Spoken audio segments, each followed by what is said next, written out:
Salam, peace be upon you. We have been sealing a foundation that refuses to cheat. Part 31 taught us humility. We do not pick up phi, we stand on it. We do not pretend we can hold the ground of distinction as an object in our hands. Part 32 gave us the rule of windows. Public knowledge exists only inside finite, declared boundaries. No window, no public truth. Part 33 gave us the rule of coherence. Even inside a window, you may not speak publicly unless pattern rises above gamma. Below gamma is noise. Above gamma is licensable structure. And now we arrive at a limit that is not about instruments, not about technology, not about funding, and not about intelligence. It is about what it means to be a finite being standing inside an infinitely deep reality. This is part 34. The Finite Access Principle. Its core claim is simple enough to fit in one breath, but it changes the entire posture of cosmogenesis. Finite observers can extract only finite statements from phi's infinite descriptive depth. This is structural, not technological. Let me say it in the simplest possible words. Reality may be bottomless, but our reach is not. Or, as the carry we will keep from this part, infinite depth, finite reach. Now I want to make you feel why this is not pessimism. This is the opposite of pessimism. This is the discipline that makes science possible without arrogance and makes truth possible without pretending to be God. Because there is a dangerous myth that lives inside many minds, even brilliant minds. The myth says, if reality is fully determined, then in principle we could know it exactly. And the finite access principle answers, in principle, a finite observer can only certify finite claims. Not because the world is weak, because certification is an act with a finite body. A public claim is not a dream. It is a finished sentence with a procedure behind it. And a finished sentence cannot contain an infinite amount of information. That is the lock we are sealing today. The library of all possible books. Imagine a library unlike any library on Earth. Not a library that contains many books. A library that contains every book that could ever be written. Not only the books that have been written or will be written, but every possible book. Every possible arrangement of letters, spaces, punctuation, and symbols that could form text. Every novel, every scientific paper, every poem, every cookbook, every diary entry, every political speech, every prayer, every insult, every apology, every future language, every forgotten language, every false theory, every true theory, and every near-true theory with one comma changed. This library is infinite. It contains Moby Dick. It contains Moby Dick with one word different. It contains Moby Dick in a language that does not exist yet. It contains Moby Dick rewritten from the whale's perspective. It contains Moby Dick, where every chapter is a recipe for apple pie. And it contains books that are pure nonsense, and books that are masterpieces, and books that are perfect proofs of things no one has asked yet. Now imagine you are not the owner of this library. You are a librarian.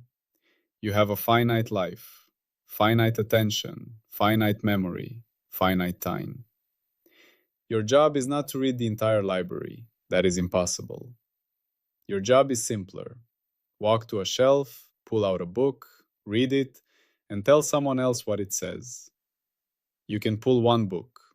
You can open it. You can read a paragraph, maybe a page, maybe the whole book if it's short. And then you must return to your desk and write down what you learned. What you write down will always be finite. Even if the book is infinite in its possible variations, your report is finite. This book is about a white whale. Page 42 contains a cake recipe with 3 eggs. The protagonist's name begins with A. These are the themes. These are the claims. These are true statements extracted from an infinite space of possibilities, but they are finite. That is the finite access principle. Phi is that library. Not because phi is made of books, but because phi, as the capacity for distinction, contains an endlessly refinable descriptive depth. For any statement you make, there is always a more detailed statement you could make. For any resolution you reach, there is always a finer resolution available in principle. For any derivative you write, there is always a higher derivative you could consider. Phi is the library of all possible distinctions. And you, the observer, the scientist, the mind inside the universe, are the librarian. You cannot extract the library, you extract finite reports. And those reports, if disciplined, are enough to build a civilization. But they are never infinite. The ocean and the cup. Now leave the library and go to the sea. You walk to the ocean with a small cup in your hand. The ocean is immense. Perhaps it is bottomless. You scoop once. In your cup is real ocean water, not a symbol, not a metaphor. Real salt, real minerals, real life. From that cup, you can learn much. You can measure salinity. You can test for pollution. You can see microorganisms. You can infer currents and temperatures. You can make a map. You can save a village by detecting contamination. But would you ever say, I have the ocean? No. You would say, I have a sample. Science is sample-based truth. Not because science is weak. Because science is honest about finite access. Phi may be the ocean of describability. Your windowed measurements are cups. You can bring home real water. You cannot bring home the sea. So when someone speaks as if they have captured the total state, the exact universe, the complete description, part 34 is the lock that forces them to stop and confess. What you have is a cup. If you claim it is the sea, you are cheating. The myth of infinite precision. Now we sharpen this into the most dangerous illusion of all, infinite precision. Let's say someone claims, I can predict exactly, not approximately, not within error bars. Exactly. Or they say, the position will be precisely pi meters. Or the value is exactly 3.14159265358979323846626. Now here is the key. Infinite precision is not a poetic phrase. It has a strict meaning. Infinite precision means no finite tolerance. It means specifying an infinite decimal expansion forever. To certify that claim publicly, you must be able to finish it publicly. And that is where infinite precision collapses. Because to certify an infinite decimal, you would need infinite measurement steps, infinite time, infinite storage, infinite communication. But you are finite. So even in a purely classical universe, even if quantum mechanics did not exist, a finite observer could never certify infinite precision. Because public certification is a finite act. You can say, it is between 3.14 and 3.15, or it is 3.1416 plus or minus 0.0001, or with greater effort, It is 3.14159265535 plus or minus 0.0000000001. But you always stop at some digit. You always attach a tolerance, implicitly or explicitly. You always output a finite statement. This is not a failure of your ruler. It is the nature of making a claim that can be finished, shared, and tested. An infinite claim cannot be finished. If it cannot be finished, it cannot be certified. If it cannot be certified, it cannot be public science. This is the firewall. Part 34 does not merely say we are limited. It says the very definition of public truth excludes infinite precision claims by finite beings, because public truth must be speakable, repeatable, and checkable in finite procedures. The rope and the well. Now imagine a deep well. You lower a rope. The rope is long, but finite. You lower it until it stops. You pull it back up and measure. You learn something real, a finite lower bound on depth. But you do not learn the full depth if the well is deeper than your rope. Your rope is your access. Your rope is your theory, your instrument, your attention, your life. Phi may be a well with no bottom. Then your knowledge will always be, we reached this far, not we reached the end. And that is not tragedy. That is truth. Because the moment you pretend you reach the end, you begin inventing a floor to satisfy your ego. That is how metaphysics turns into superstition. Part 34 prevents you from inventing the floor.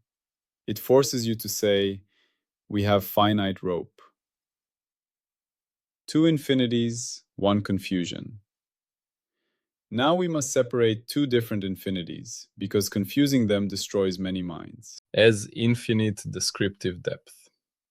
This is the reality side infinity. It means, for any finite description, there is always a further refinement possible. Another question, another derivative, another distinction, another decimal place. Our infinite aspiration to know everything. This is the ego side infinity. It is a desire that has no operational form. The first is structural, the second is a dream.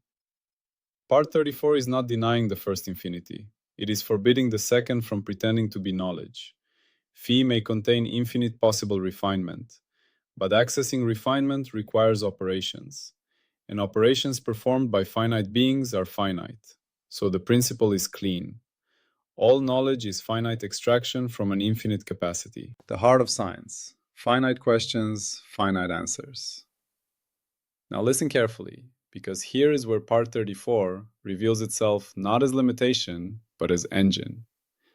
Science does not proceed by knowing everything at once.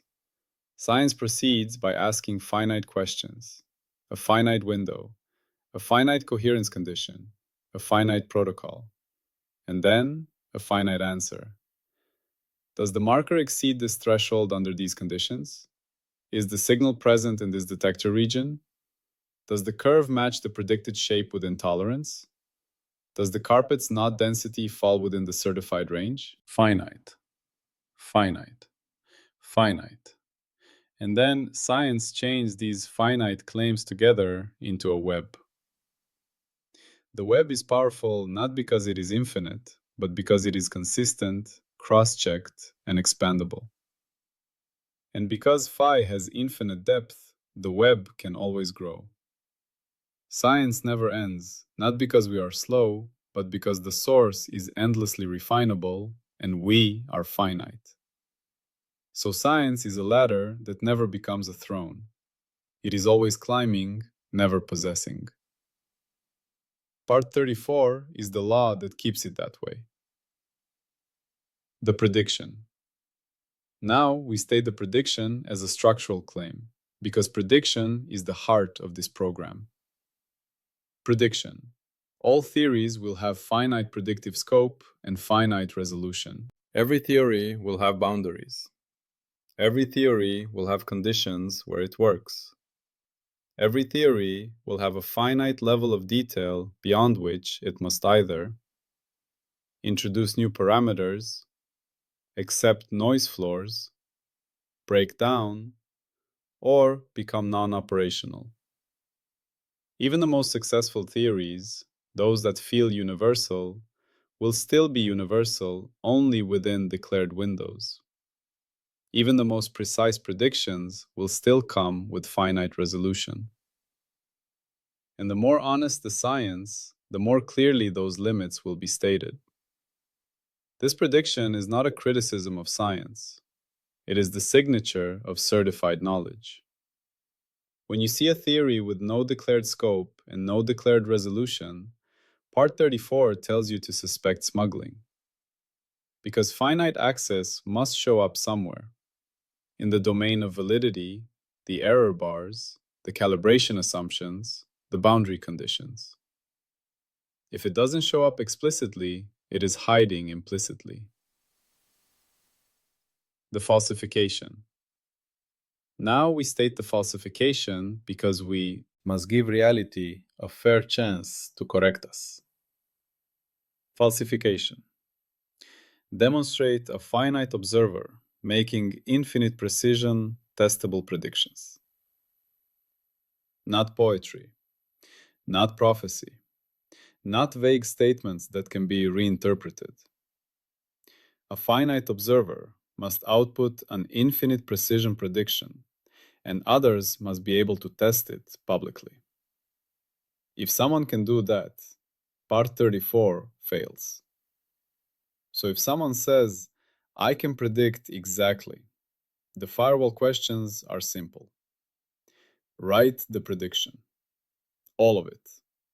Not approximately. Not and so on. All of it. Then show the verification procedure that checks all of it. If they introduce tolerance, they have surrendered infinite precision. If they hide behind in principle but cannot operationalize it, they have produced metaphysics, not science. This is not mockery, it is fairness. Because if someone truly can do it, it would be one of the greatest discoveries in the history of knowledge. But until then, Part 34 stands as a structural seal. The courtroom of the universe. Now I want to show you why Part 34 is also ethical. Imagine a court trying to decide what happened in a crime. No court has infinite access. No court can replay time. No court can see inside minds with perfect detail. So justice builds procedures. Evidence, cross-examination, standards of proof. If a judge pretended infinite access, I know exactly what happened with perfect certainty, that judge would become dangerous, because they would stop respecting uncertainty. They would convict on intuition disguised as omniscience. Part 34 is the same discipline applied to cosmogenesis. Cosmogenesis is the biggest court case imaginable. What is the universe and how did it become readable? If we pretend infinite access, we will turn cosmogenesis into tyranny of explanation. Confident stories with no honest limits. But if we accept finite access, we are forced into civilization-grade humility. We reconstruct with finite evidence. We declare scope. We declare resolution. We declare what would falsify us. That is how cosmogenesis becomes science. The weaver's wisdom, compression without lies. In the factory, the master weaver can judge wool quality by touch. He does not examine every fiber. He uses reliable cues. He compresses. He extracts a finite summary that predicts the behavior of the wool in weaving. That is exactly what a theory does. A theory is not the universe. A theory is a compressive handle, a finite structure that captures what matters for prediction within a window. Part 34 tells us to celebrate this without pretending it is total possession. Because the moment a theory pretends to be exhaustive, it becomes brittle and dishonest. But when a theory accepts finite access, it becomes strong. It declares what it can do, where it holds, and where it must be revised. That is robust science. Bringing it back to phi. Now we close the loop to our foundation. Phi is the permission for distinction. Undifferentiated phi has infinite potential descriptive depth. But public knowledge is extracted inside windows, above coherence thresholds, by finite observers. So our whole pipeline now stands as a clean chain. We do not grasp phi directly, humility. We speak only inside windows, locality.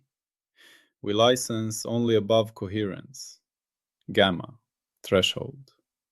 We accept that even licensed windows yield only finite statements, finite access. This is how a project becomes firewalled in the strict sense. A firewall is not a complement. It is a constraint against failure modes. Part 34 blocks the failure mode of pretending omniscience.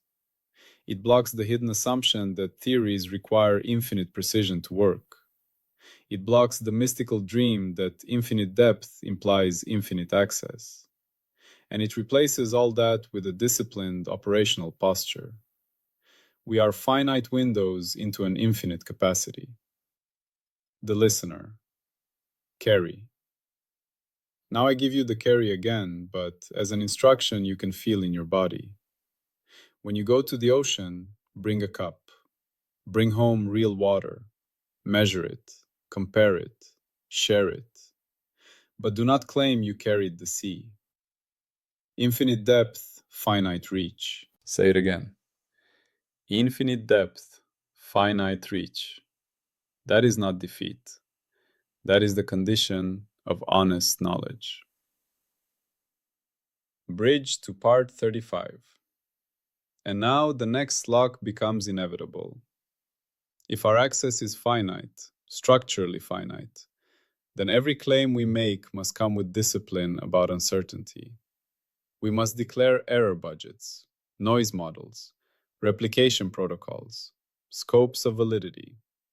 Because finite access without estimation discipline becomes sloppy storytelling again. So part 34 hands us directly into part 35, the estimation discipline requirement. No error model, no certified claim. But that is the next lock. For now, we seal part 34 in the foundation of episode 13. Phi is infinitely deep. We are finitely reaching. And our greatness is not that we deny finiteness, but that we build civilization anyway, through disciplined, finite public truth.